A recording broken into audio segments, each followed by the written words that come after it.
Olá, você que me segue no Rodrigo Silva Arqueologia, que bom estarmos aqui juntos para mais um comentário, um bate-papo sobre Bíblia, teologia, religião, arqueologia e assuntos afins. E o tema de hoje promete: quem foi Lilith? Qual foi a verdadeira esposa de Adão? O Adão teve duas esposas, duas mulheres, uma chamada Eva, conforme a tradição cristã diz, judaico-cristã, ou seria Lilith, que também aparece na tradição judaica. Hoje muita gente fala que a Bíblia, na verdade, tem um elemento histórico importante que está oculto, que era o elemento da história de Lilith. Vamos conversar um pouquinho sobre isso aí, porque muita gente tem feito essa pergunta aí nos comentários, nas redes sociais e chegam até nós, tá bom? Mas antes de entrar nesse assunto, eu quero novamente convidar você que não é inscrito nesse canal a se inscrever, ative o sininho de notificações, nós já estamos quase chegando a 2,5 milhões de inscritos. Só falta o seu nome aí. Então se inscreva. E se gostar do conteúdo que eu coloco aqui, então aproveita e também deixa o seu like, o seu comentário. Ambos são muito bem-vindos para esse canal. Também me siga nas outras redes sociais lá também, no Facebook e no Instagram. Você será muito bem-vindo. E outro convite. Você sabe que eu tenho o curso A Bíblia Comentada com Rodrigo Silva, que nós estamos produzindo esse curso, já tem mais de 30 mil alunos, com dois objetivos muito claros. O primeiro deles, levar conteúdo bíblico para você. Não sei se você já sabe ou se já ouviu falar desse curso A Bíblia Comentada. O conteúdo que as pessoas recebem ali de comentário bíblico não é em nada inferior àquele que é dado numa faculdade regular de teologia, reconhecida pelo MEC, onde você teria que ter aulas presenciais e ficar 4 ou 5 anos em sala de aula para estudar a Bíblia. Este aqui está para você ir na palma da sua mão. Você não precisa você não precisa se mudar para um seminário de teologia, morar ali 4 ou 5 anos. Onde quer que você for, aonde quer que você for, você pode levar esse conteúdo na palma da sua mão, no seu celular, no seu tablet, no seu computador. Basta ter um bom sinal de internet e está tudo resolvido. E a segunda razão desse curso, além de levar conhecimento bíblico às pessoas, a segunda razão é que você, de quebra, também está ajudando a construir o Museu de Arqueologia Bíblica do NASP, que está ficando lindo, lindo. E, na verdade, o desafio não é só construir o museu, como também mantê-lo.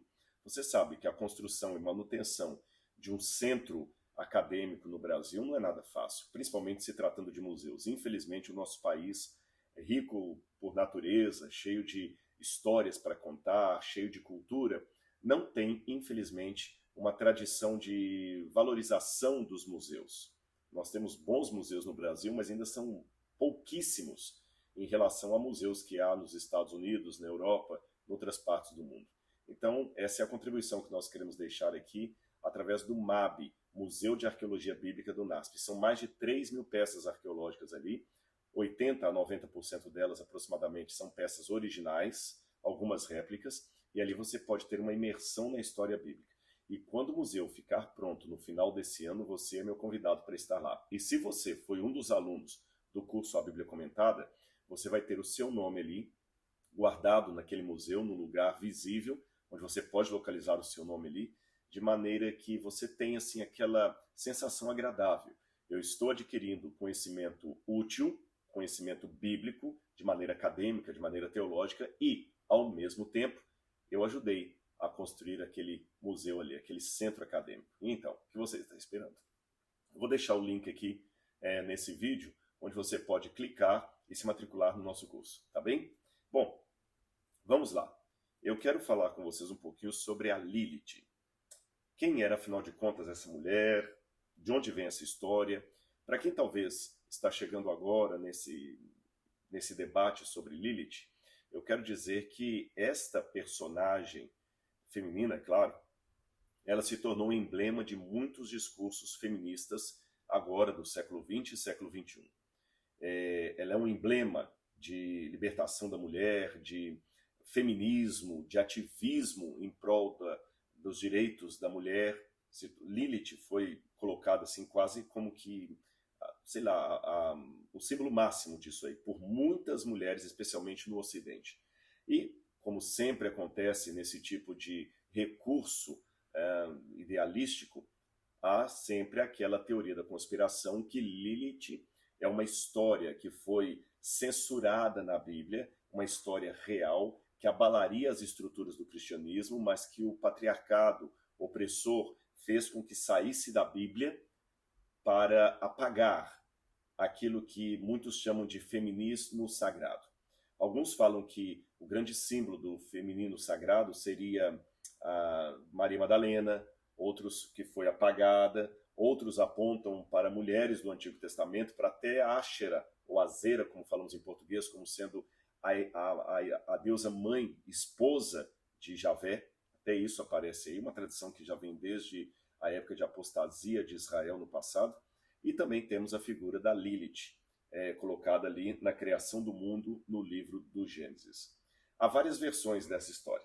A mais clássica, a mais contada, que você vai encontrar em 2 minutos digitando no Google, diz mais ou menos assim: Deus criou Adão e sua mulher Lilith, não Eva. Adão e Lilith. E Deus criou os dois do pó da terra.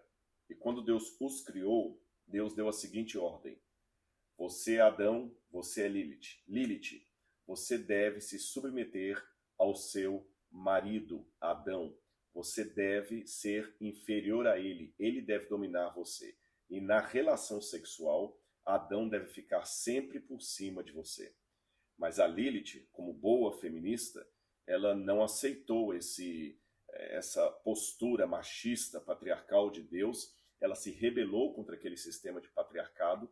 Ela não aceitou ficar com Adão, ela se rebelou contra Adão e fugiu de Adão. Quando ela fugiu de Adão, Deus mandou alguns anjos para persegui-la, para trazê-la de volta, inclusive com ameaças, que se ela não voltasse, ela seria mãe de demônios. Como ela não voltou, ela foi amaldiçoada por Deus e, em seu lugar, Deus criou Eva. E agora, para não cometer o erro o que ele cometera com a primeira criação da mulher, ele faz com que Eva seja criada não do pó da terra, como foi Adão, mas da costela de Adão, para ser dominada por ele, para ser inferior a ele, para ser uma auxiliadora dele, no sentido bem de, como eu diria para vocês, de hierarquia, sabe? Adão primeiro, Eva depois. Então a Lilith acabou sendo apagada da história, ficou demonizada, mas agora chegou o momento, com os movimentos feministas, de resgatarmos a figura dessa mulher que foi a primeira esposa de Adão.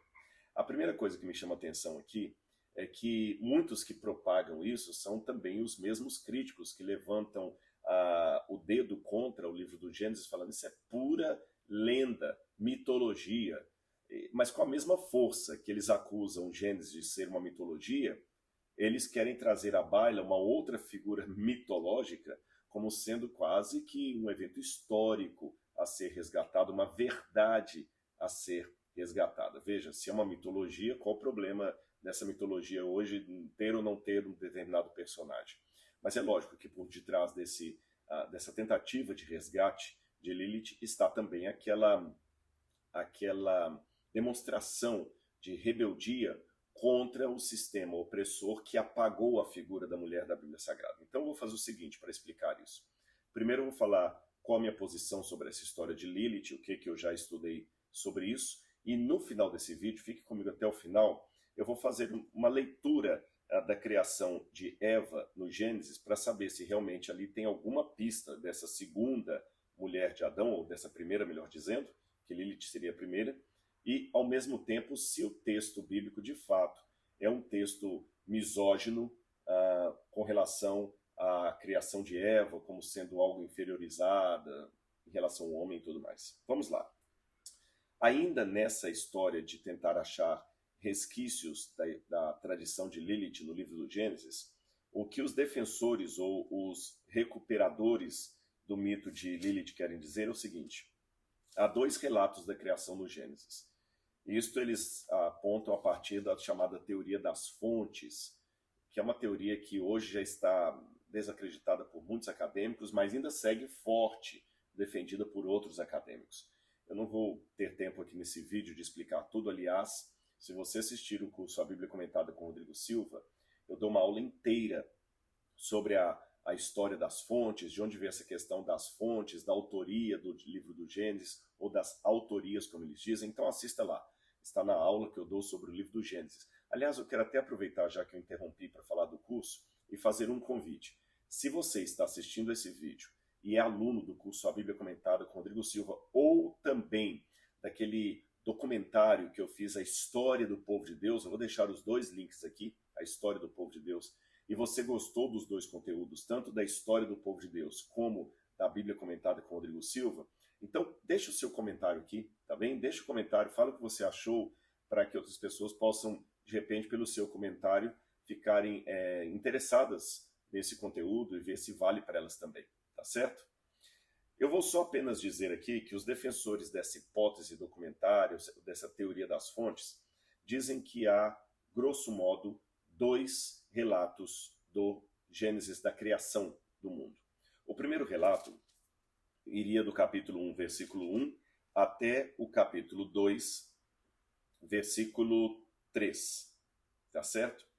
Do capítulo 2, versículo 4, até o versículo 24, seria um segundo relato. Então, Gênesis 1, 1 até 2, 3, você tem um relato da criação. Do capítulo 2, verso 4 até o verso 24, você tem um segundo relato da criação. E ainda de acordo com essa teoria, eram 2 relatos distintos, escritos por autores distintos, que um editor, a posteriori, unificou, coletando esses 2 textos, essas 2 versões da criação, e fazendo uma compilação delas de modo a tornarem um só livro. E há até contradições entre esses 2 relatos. Ainda seguindo essa argumentação, eles dizem assim: no Gênesis capítulo 1, do versículo 1 até o 2, verso 3, Deus é sempre chamado de Elohim, Elohim, Elohim. Por exemplo, no princípio criou Deus, Bará Elohim, e disse Deus, Vaiomer Elohim. Quando você chega no 2, verso 4, Deus não é mais chamado de Elohim, mas de Hashem Elohim. O tetragrama sagrado, o nome de Deus, Elohim. Então fala assim, quando o Senhor Deus os criou, aí está, não quero falar o tetragrama sagrado, a pronúncia, né? Hashem Elohim Bará. Quando Deus os criou. Adão e Eva, Deus os criou. E pode olhar que até na tradução da Bíblia em português também é notada essa diferença. Na minha tradução aqui, que é a Almeida atualizada e corrigida, diz assim, no princípio Deus criou, e disse Deus, e Deus fez, tudo assim. Quando vai no capítulo 2, verso 4, o nome de Deus muda para esta é a gênese do céu e da terra quando foram criados, quando o Senhor Deus os criou. Tá certo? Então o Senhor Deus formou o homem do pó da terra. O nome de Deus muda para Senhor Deus. A segunda argumentação que eles usam é que, se você olhar o 2, verso 4, fala assim, esta é a gênese dos céus e da terra. Mas você já não tinha contado? Como é que agora parece que vai contar tudo de novo? É como se eu fosse contar a história do Chapeuzinho Vermelho para você, da Chapeuzinho Vermelho, e depois que eu contasse a história da Chapeuzinho Vermelho, lá pela metade da história, depois que você já soubesse do lobo mau, a vozinha foi engolida e tudo mais, aí eu falo, pois é, essa é a história do Chapeuzinho Vermelho. Chapeuzinho Vermelho era uma menina, e eu começo a contar tudo de novo, e com outras coisas que eu não falei antes, não faz sentido isso, tá certo? Eles também apontam que há certas contradições, por exemplo, para afunilar na questão de Lilith. No capítulo 1, versículo 27, diz, assim Deus, não o Senhor Deus, assim Deus criou o ser humano à sua imagem. A imagem de Deus os criou. Homem e mulher os criou. Parece que os dois foram criados, ao mesmo tempo. Quando você vai no capítulo 2, fala que Deus criou primeiro o homem, depois lá na frente criou a mulher. Mas eles não foram criados juntos, você não falou disso antes? E aí, ainda nessa argumentação, nessa leitura, eles dizem que a primeira criação, aquela que vai do capítulo 1, versículo 1 até o 2, versículo 3, é a criação de Adão e Lilith. Então, quando fala, o Senhor Deus criou o ser humano à sua imagem, a imagem de Deus os criou, homem e mulher os criou, está falando de Adão e Lilith.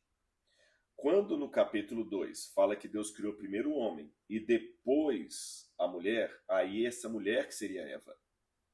Tá certo? E entre a criação de Lilith e a criação de Eva, houve essa desavença entre Lilith e o Criador e o seu marido, que Lilith não aceitou se submeter ao machismo opressor de Deus e Adão. Por isso que ela fugiu e foi perseguida. Então, como ela perdeu o lugar dela de esposa de Adão, Deus trouxe Eva para substituí-la. Em síntese, é isso aí. Será que tudo isso é verdade? Como é que a gente responde a essas questões? Bom, a primeira coisa que eu queria dizer para vocês é desmontar essa questão de que há dois relatos no Gênesis. Nesse curso, a Bíblia Comentada, eu dou vários exemplos ali de outras literaturas do Antigo Oriente Próximo, especialmente egípcias, desde a época da 18ª dinastia, até algumas antes, e também na época de Ramsés, você tem ali uma mesma história contada em dois relatos e um do lado do outro. Por exemplo, uma conquista de Ramsés, que está lá em Karnak, você tem na mesma parede, você tem um relato da conquista e outro relato ligeiramente diferente do lado. Eu, como ocidental do século XXI, olho e penso, um está contradizendo o outro, mas alguém daquela época entendia que dois relatos da mesma história, paralelos, com detalhes diferentes, colocados no mesmo livro, era apenas uma forma de dar ênfase e facilitar a memorização. Então, quando muitos autores europeus, aliás, quem criou toda essa história da hipótese documentária foram autores europeus que nunca tinham pisado em Israel, numa época em que a literatura do Antigo Oriente Próximo ainda não era tão conhecida, eles usaram um erro de anacronismo, analisaram tudo aquilo ali a partir de uma cosmovisão europeia. Então, aquilo que para mim hoje no Ocidente é estranho, para eles não era. Vou dar um exemplo rápido para você entender o que eu quero dizer. Aqui, em português, como eu estou falando com vocês, o pleonasmo não é necessariamente um erro gramatical, mas é um vício de linguagem que deve ser evitado. De modo que não é de bom tom que eu, em linguagem erudita, diga algo como subir para cima, descer para baixo, sair para fora. Isso na nossa linguagem é vício no nosso idioma é vício de linguagem. Os gramáticos não recomendam que você use esse tipo de expressão. Se você sai, obviamente está saindo para fora. Se você desce, obviamente para baixo. Então, é desnecessário dizer descer para baixo, subir para cima, sair para fora. Mas, na Bíblia Sagrada, esse pleonasmo, ele é culto, ele é bonito. E você tem muitas expressões, os olhos que vêm, abençoa-me com bênçãos, beija-me com os beijos da tua boca. Jesus falou com Lázaro, sai para fora. Se eu analisar essas expressões da Bíblia hebraica e também do grego do Novo Testamento, que é baseado no hebraico, a partir da minha cosmovisão, eu vou falar, isso aqui foi um erro, ou pelo menos um vício de linguagem do autor bíblico. Demonstra que ele não era uma pessoa erudita. Não, se eu voltar com a cabeça da época, eu vou ver que ele era erudito, ele usou aquilo ali de propósito. Então a gente tem que levar em consideração o aspecto cultural do texto, porque senão eu vou cometer o erro dos teólogos europeus, especialmente alemães. Você analisa a Bíblia como se ela fosse escrita agora, na nossa cultura, e não é bem assim. Então, você pode ver lá, tem vários exemplos de documentos do Antigo Oriente Próximo que mostram dois relatos do mesmo evento, paralelos, com ligeiras diferenças entre ambos, que aparentam ser contradição, mas são apenas complementares para facilitar a memorização e anunciar a ênfase. Por isso que o Gênesis está em dois relatos do mesmo evento. Ponto. Segundo lugar, vamos falar da Lilith. Você sabia que a Bíblia toda é silenciada a respeito de Lilith? A única passagem bíblica que menciona o nome de Lilith, a única, é Isaías capítulo 34, verso 14, que eu vou ler para você. Diz assim, está falando da queda de Edom. E fala assim, os animais do deserto se encontrarão com as hienas. Está falando que Edom seria completamente abandonada, viraria um deserto, terra de ninguém. O prognóstico de Isaías aqui é uma maldição sobre a terra de Edom, que viraria terra de ninguém. Então ele começa a falar de maneira poética, guarde isso aí, de maneira poética, o que haveria de acontecer na terra. Os animais do deserto se encontrarão com as hienas, ou seja, não haverá nenhum ser humano ali. É como se eu falasse assim, olha, somente ratos e baratas estarão morando naquele local. Bom, rato e barata não moram como se fosse um ser humano morando, né? Mas é uma maneira que eu tenho de falar que não haverá ninguém ali, que estará abandonado. Quando você fala assim em português, ele foi jogado às traças. Eu estou falando das traças, um animal que come roupa, come tudo, a traça, mas jogado às traças quer dizer não tem ninguém cuidando daquilo ali. Essa é a expressão bíblica. Vou ler pela terceira vez. Os animais do deserto se encontrarão com as hienas, os bodes selvagens clamarão uns aos outros. Geralmente esses animais selvagens, eles não ficam onde há gente. Se eles estão clamando, estão livres, leves e soltos ali, é porque não tem ser humano. E continua, animais noturnos ali pousarão e acharão para si lugar de repouso. No original hebraico, esse animais noturnos está justamente a expressão Lilith, sendo que na cópia de Isaías que foi encontrada nos manuscritos do Mar Morto, a palavra Lilith aparece no plural, Liliot. Por isso que algumas Bíblias traduzem animais noturnos no plural, mesmo que a palavra no hebraico que nós temos seja singular, porque no hebraico da Idade Média, no hebraico massorético, a palavra é singular, Lilith. No hebraico que foi encontrado nos manuscritos de Qumran, na cópia de Isaías de Qumran, lá está Liliot, no plural. Então seria animal selvagem, noturno, ou animais noturnos. Só para você saber porque que algumas Bíblias trazem no singular, outras no plural. A outra dificuldade dos tradutores é como traduzir Lilith. Os que traduziram animais noturnos entendem que a palavra Lilith, que é de uma etimologia ainda incerta, tem uma certa polêmica sobre a origem da palavra Lilith, entendem que Lilith vem da palavra Laila. Laila em hebraico significa noite. Tanto é quando se quer dizer boa noite em hebraico, Laila Tov. Laila Tov. Em árabe, Laila é Leila. Leila é o mesmo nome, é o nome feminino. Leila também vem de Laila, noturno. Embora que no hebraico moderno, Laila também significa noite. Leila significa noturno, aquela que é noturna, aquela que pertence à noite, Leila. E seria então um nome próprio. Lilith ali repousará, ou as Lilith no plural, como está lá, ou seriam animais noturnos. Outras Bíblias traduziram por sátiros, entendendo que seria aqui um ser mitológico. De qualquer maneira, seja sátiros a tradução, seja... tem uma até que traduz, se não me engano, como unicórnio. Essa tradução ficou terrível, gente. Eu vi essa tradução unicórnios. Os que traduziram por unicórnios e sátiros entenderam que Lilith seria algum tipo de animal mitológico. Outros falaram, não, pode ser um animal comum, noturno. Então vamos traduzir por animais noturnos. Alguns preferiram repetir a palavra coruja, que aparece aqui no verso 15, e traduzir por coruja. Eu não vou entrar no mérito da questão qual que é a melhor tradução. Só quero acentuar para você, para não ficar cansativo, que o único lugar na Bíblia onde a palavra Lilith aparece é aqui em Isaías. O único e exclusivo lugar. Tá bem? Não tem mais nenhum texto da Bíblia Sagrada que tenha o nome Lilith. Tá bom, Rodrigo, e essa história da Lilith veio da onde? Bom, o mais longínquo que eu consigo ir em Lilith é quando você pega ali a partir do ano 500 depois de Cristo. Ano 500 depois de Cristo, olha, 5 séculos após Jesus, que você vai ter nos primeiros textos ali talmúdicos uma certa tradição, que a gente chama de Midrashim, os Midrash que aparecem ali, alguma tradição falando de um demônio chamado Lilith. E como muitas dessas traduções vêm do Talmud babilônico, alguns especialistas entendem que aqueles judeus que viviam na Babilônia copiaram essa mitologia de Lilith de alguma mitologia babilônica. E nós temos no assírio tardio, que seria o aramaico, e também no babilônico, um certo ser demoníaco, tá certo? Chamada Lilitu. Você tem dois demônios, Lilo, que seria um demônio masculino, e Lilitu, que seria um demônio feminino. Então, muitos pensam, será que o Lilitu não seria a mesma Lilith?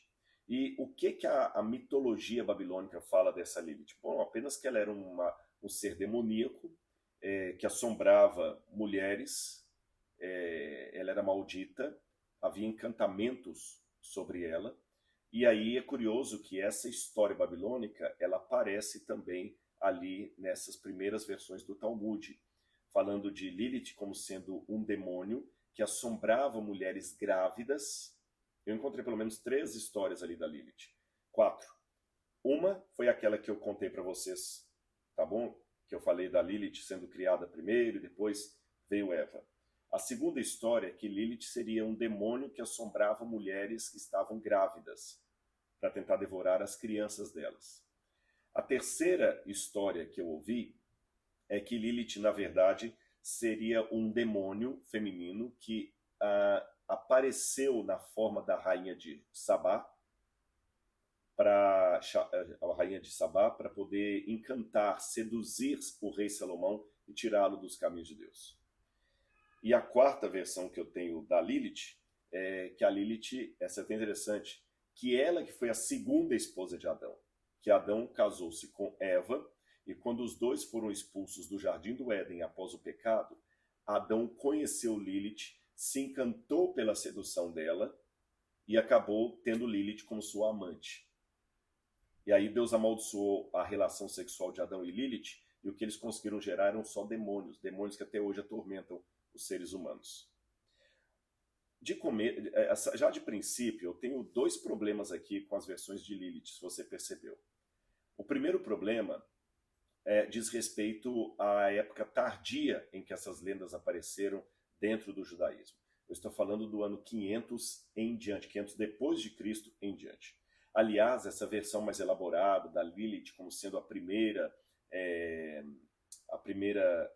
criatura de Deus, alguns até pensam que ela foi criada até antes de Adão. Tem essa versão também, que ela foi criada antes de Adão. Uma versão diz que ela foi criada junto com ele, eu estava esquecendo dessa quinta. Outras que ela foi criada antes de Adão e que ela era a mais bela criatura. Essa versão mais elaborada da Lilith como companheira de Adão, que depois perde esse lugar para Eva, ela só vai aparecer ali por volta do ano 700 a ano 1000, num documento mitológico chamado Alfabeto de Benzira. Alfabeto de Benzira, que, como eu falei, é um documento mitológico judeu, tá certo? Que alguns datam entre o ano 700 até o ano 1000 depois de Cristo, ou seja, são documentos medievais. Então, o primeiro problema é a data tardia dessas fontes. Elas estão muito longe do texto bíblico, muito longe. O segundo problema que eu tenho é que, se você olhar, são várias mitologias. Então, a pergunta que eu faria para quem está querendo ressuscitar esse drama aí da Lilith é o seguinte: tá bom, qual das mitologias de Lilith você quer ressuscitar? Porque eu contei aqui pelo menos 5. Se você fala que a igreja cristã tentou esconder do público a verdadeira história de Lilith por uma questão de patriarcado e tudo mais, e de misoginia, então tá bom. Se você está com essa tese, então eu devolvo uma pergunta para você. Qual das versões de Lilith é a correta? Aquela foi criada junto com Adão e depois perdeu o lugar para Eva? Aquela foi criada antes de Adão? Aqui ela era um demônio que tentava devorar mulheres e suas crianças, que ela se transformou na rainha de Sabá para enganar o Salomão, ou a versão simplesmente que ela era um anjo demoníaco. Também estava esquecendo já de uma outra, tem mais uma sexta aqui, que a Lilith também era um anjo demoníaco ninfomaníaco. Era um demônio feminino ninfomaníaco. Qual dessas versões você vai levantar? E dentro da versão que estão tentando propagar hoje como sendo verdadeira, essa que ela foi substituída por Eva, eu pergunto, olha, se a ideia é apagar a mulher, por que Eva também não foi apagada do relato? Você vai falar, não, mas Eva foi criada de maneira inferior. Eu vou mostrar para você no final desse vídeo que isso não é verdade. Então você vê, eu tenho textos muito tardios em relação à história bíblica, ao texto bíblico, muito tardios e folclóricos, muito plurais, qual deles que seria o verdadeiro? Então você vê que existe um sensacionalismo em tudo isso aí que a gente não pode levar ao pé da letra, tá bom?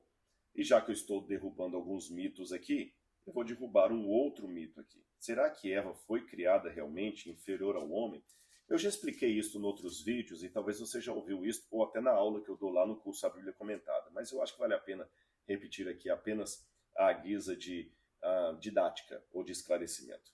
Alguns pensam que o fato de Eva ter sido criada depois do homem a coloca inferior ao homem. Eu lembro uma vez que eu estava dando uma palestra numa igreja, e um irmão, não foi nem um crítico da Bíblia, não, um irmão de igreja ali, bem fiel, bem conservador, ficou irado quando eu falei que Deus criou a mulher em pé de igualdade com o homem. Aquele sim tinha um discurso machista e misógino. Ele falou de maneira brava, eu lembro como se fosse hoje. É lógico que a mulher é inferior ao homem porque ela foi criada depois do homem. Aí eu falei assim, meu irmão, o senhor está certo. O senhor está certo foi apenas irônico. Então a mulher é inferior ao homem porque ela foi criada depois do homem. Então o homem é inferior aos animais porque ele foi criado depois dos animais. Como é que a gente fica com isso? O fato da mulher ter sido criada depois, olha o erro de anacronismo, o mesmo erro de anacronismo que cometiam aqueles defensores do método da crítica das fontes, da teoria das fontes que eu mencionei para você. Para quem não sabe o que é anacronismo, eu fui falando aqui a esmo, anacronismo é quando você pega uma realidade de um contexto e coloca artificialmente no outro contexto que não lhe pertencem. Isto é anacronismo, tá certo? É como alguém imaginar Diógenes procurando durante o dia um homem justo com a lamparina. Conhece essa história de Diógenes, o filósofo cínico de Atenas, Sinope e também depois de Corinto, que ele passou por essas 3 cidades, que ele ficava nas ruas de Atenas andando com uma lanterna durante o dia, e as pessoas perguntavam, por que você está com uma lanterna acesa durante o dia? Ele dizia, estou procurando um homem honesto. Uma forma anacrônica de eu representar essa história é colocando Diógenes com uma vela de parafina, que não usava naquela época, uma vela de cera, sabe? Não existia isso naquela época. Ou, segundo o anacronismo, com uma lanterna, com pilha e tudo mais. Não funciona. Isso seria um erro de anacronismo. Então, como eu disse para vocês, a gente acaba colocando a nossa cultura sobre a Bíblia de maneira anacrônica. A Eva foi criada depois, então ela é inferior. Não! Na construção literária da poesia do Gênesis, o fato da mulher ser colocada no final, antes do Shabat, é um crescendo. Significa que ela foi colocada de maneira a atingir um ápice, que seria a criação da mulher. Tanto é que até que a mulher é criada, a criação não está completa. Podem olhar que antes do pecado entrar na terra, pela primeira vez Deus quebrou o ciclo daqueles ditos. E viu Deus isso, e era muito bom. E viu Deus aquilo, e era muito bom. E viu Deus que era muito bom. Pode olhar no capítulo 1 sempre. E Deus viu que tudo isso era bom. E Deus viu que a luz era boa. E Deus fez separação. E Deus chamou a luz dias e tudo mais. E Deus disse, isso é bom. Quando chegou na situação em que o homem estava só, pela primeira vez Deus falou assim, não é bom. Ele quebrou o ciclo dos bons que ele estava citando antes. E agora falou, não é bom. Olha, não é bom, não tinha nem saído do pecado, e já havia algo que não era bom no Éden. O quê? Que o homem esteja só, porque ele está incompleto. A forma como Deus cria o homem, usa o verbo yassar, que é o verbo manufaturar, como se está modelando ali um jarro. Mas a forma como Deus cria a mulher no hebraico, usa-se o verbo banar, que significa formar de maneira delicada. É como se o homem fosse feito quase assim a machadada e a mulher fosse polida. Aquela velha piadinha que contam que Deus criou primeiro o homem e depois a mulher, porque primeiro vinha um rascunho, depois a forma definitiva, ela procede. Apesar de ser uma piada, ela procede. O homem foi criado com todo esmero, mas ele era uma criação assim meio tosca, como se fosse uma parede não rebocada. E a mulher era a parede com reboque e tinta. Segundo, quando Deus fala, criarei uma mulher que será auxiliadora, capítulo 2, versículo 18, o Senhor Deus disse, não é bom que o homem esteja só, farei para ele uma auxiliadora. Aí o pessoal, auxiliadora, tá vendo? Inferior. Não. Olha o resto do versículo. Farei uma auxiliadora que seja semelhante a ele, que esteja em pé de igualdade. Aí você fala, mas o auxiliador nunca está em pé de igualdade. O servente de pedreiro não tem o mesmo status do pedreiro. Concordo com você. O subsecretário não tem o mesmo status do secretário. Concordo com você. O professor da cadeira tem um status maior do que o professor auxiliar, o professor assistente. Concordo com você. Mas a palavra auxiliar que aparece aqui, a palavra ezer em hebraico, não é um auxiliar no sentido de aquele que traz o cafezinho para o diretor da empresa. Auxiliar aqui, ezer, significa aquele que é ajudador, salvador, que resgata o outro se ele cair no buraco. Tanto é que se você for, por exemplo, ao Salmo capítulo 10, versículo 14, vou ler para você aqui, olha. Salmo capítulo 10, Salmo não tem capítulo. Salmo 10, verso 14. No Salmo 10, verso 14, diz assim, olha. Tu, porém, Senhor meu Deus, tem visto isso. E no final do verso 14 diz, tu, Senhor, tens sido o Ezer do órfão. No hebraico está o Ezer do órfão, o defensor, o auxiliador do órfão. Ora, se auxiliador é uma palavra pejorativa, como é que ela é aplicada a Deus? Deus é o Ezer. O mesmo título que é dado a Eva no Gênesis é dado a Deus ali no Salmo. Um dos primeiros filhos de Moisés, acho que o primeiro filho de Moisés, se não me engano, recebeu o nome de Eliezer. Deus. Eli, meu Deus. Ezer, ajudador. Eliezer, meu Deus, é ajudador, é salvador, resgatador. Então Deus falou assim, eu vou fazer uma mulher que seja resgatadora dele. E em que sentido Eva seria a resgatadora do homem, sendo que eles estavam antes do pecado, não havia do que ser resgatado. Deus conhece o fim desde o princípio. Veio o pecado. Por ironia, a primeira a comer o fruto foi Eva, depois Adão. A morte agora estava condenando Adão, Eva e toda a humanidade. E Deus deu a sentença de morte para eles. Ele falou, olha, a terra vai produzir cardos e abrolhos, espinhos, você vai comer do suor do seu rosto, Adão, você vai ter que trabalhar, mulher, você vai dar à luz com muitas dores, eu vou fazer com que a serpente agora arraste, comendo a poeira do chão, a terra está maldita por causa de vocês. Mas em meio às maldições de Deus, havia a súplica de perdão e misericórdia de ambos. Deus falou, eu vou perdoar vocês. Eu vou suscitar através da mulher, olha esse detalhe, eu suscitarei, depois você pode ler na sua Bíblia em casa, isso que eu estou falando para vocês aqui, está em Gênesis capítulo 3, versículo, deixa eu ver aqui, Gênesis 3, versículo 15, quando Deus fala que vai colocar inimizade entre a serpente e a mulher, entre a descendência da serpente e o descendente da mulher. E fala, o descendente da mulher, que é o Salvador, teria o calcanhar ferido pela serpente, mas esse descendente da mulher iria esmagar a cabeça da serpente. Era o Messias. A salvação, o Ezer, o ajudador, viria da barriga de uma mulher. Isso foi tão forte que Adão, assim que Deus deu aquela promessa, Adão virou para a mulher e falou, agora eu vou te dar um nome. Que até então ela não tinha nome, ela era chamada apenas de mulher. Você se chamará Eva. E é interessante que a palavra Eva, Ava, em hebraico, significa aquela que traz consigo a vida, a portadora da vida. Lindo, né? Porque a vida, salvação, esperança, ajuda, o Ezer virá da mulher. Por isso que ela é chamada de auxiliadora e de Eva, que significa aquela que transporta a vida. Isso não é lindo? Não há nada de misoginia aqui nesse texto do Gênesis.